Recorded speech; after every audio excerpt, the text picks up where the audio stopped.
On va s'intéresser aujourd'hui à l'une des régions les plus fertiles du Maroc.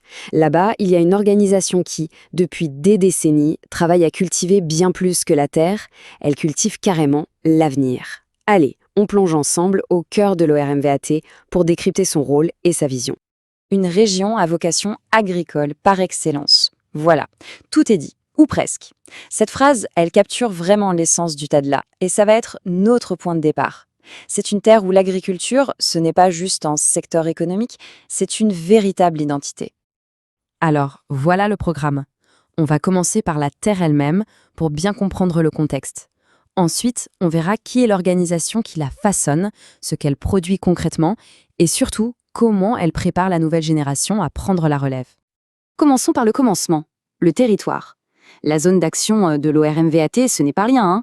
Ça couvre les provinces de Beni Mellal, Fkiri Ben Saleh et Azilal. C'est un périmètre qui est non seulement vaste, mais aussi absolument stratégique pour l'agriculture de tout le pays. Bon, maintenant qu'on a posé le décor, qui est l'acteur principal chargé de transformer tout ce potentiel en une réalité concrète? C'est là qu'entre en scène l'Office régional de mise en valeur agricole du Tadla, qu'on connaît mieux sous son petit nom, l'ORMVAT. Alors, l'ORMVAT, qu'est-ce que c'est exactement? Déjà, l'acronyme, c'est pour Office régional de mise en valeur agricole du Tadla. C'est un organisme public, oui, mais ce qui est vraiment intéressant, c'est sa date de création, 1966. Ça nous montre que la vision stratégique pour cette région, eh bien, elle ne date pas d'hier. Avant même de penser aux récoltes, aux fruits, à tout ça, il faut s'intéresser aux fondations. Et en agriculture, les fondations, c'est simple, c'est la terre et l'eau.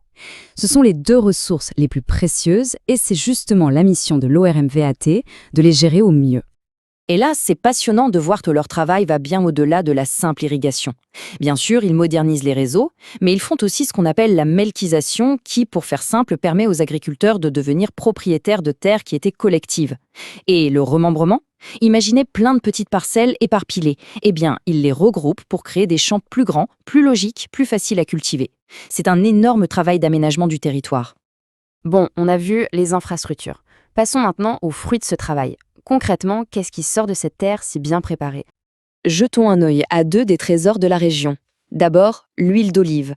Le chiffre est juste dingue. Les oliviers couvrent plus de 70% de la surface des arbres de la région. Et puis, il y a ce miel si particulier, le miel d'Agmous, qui vient d'une plante qu'on ne trouve quasiment qu'au Maroc. C'est la parfaite illustration de la richesse et de l'unicité de ce terroir. Et attention, la diversité ne s'arrête pas là. La région est une vraie corne d'abondance. On y cultive la betterave à sucre, des céréales, des agrumes, et il ne faut pas oublier l'élevage, avec la production de lait et de viande. C'est un écosystème agricole extraordinairement riche. Mais une terre, aussi fertile soit-elle, elle n'est rien sans les gens qui la travaillent. Et c'est là que la stratégie Génération Green 2020-2030 devient absolument cruciale. Pourquoi? Parce qu'elle met l'humain, et en particulier la jeunesse, au centre de tout le projet. Cette stratégie, elle repose sur 4 piliers très concrets. D'abord, faciliter l'accès à la terre. Ensuite, donner un coup de pouce financier aux jeunes qui veulent se lancer. Troisièmement, créer des emplois dans tous les services autour de l'agriculture. Et enfin, le pilier peut-être le plus important, former cette nouvelle génération d'entrepreneurs agricoles. Retenez bien ce chiffre. 150 000.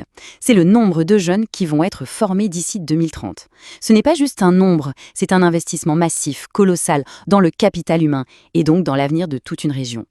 Et pour que toutes ces ambitions se réalisent, il faut bien sûr le nerf de la guerre, l'argent. Le programme Intelaka est là pour ça, il offre un accès au crédit à un taux vraiment avantageux. Ça lève une des plus grosses barrières pour les jeunes qui veulent se lancer.